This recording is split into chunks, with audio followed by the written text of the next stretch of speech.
कि ऐसन सोनारा बनवलस नथुनिया कि ताही पर दुनिया लो भाईरा। ऐसन एगो सोनार नथुनी बनैलस, वही पर मैं दुनिया में लोभा गई। और नाक में पहरे वाला नथुनी ना माया बहन जी, नाक में पहरे वाला नथुनी ना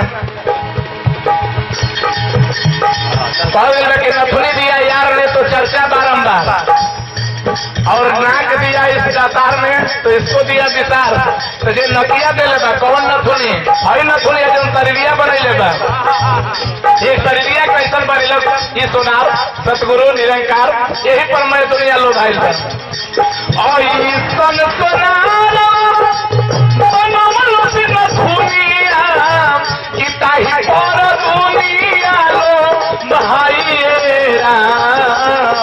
आ दुलही नतनी को विचार नहीं कैलू, बाकी बातें वही गाढ़ाइएरा।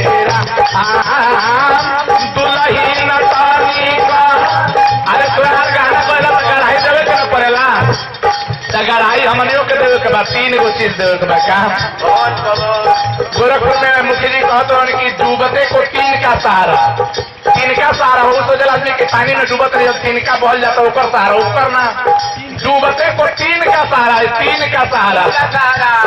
ये 3 वो सहारा बा नहीं तो डूब जाइए। से बचे के बाद 3 का सहारा, सेवा सुमिरन प्यार से कहिए।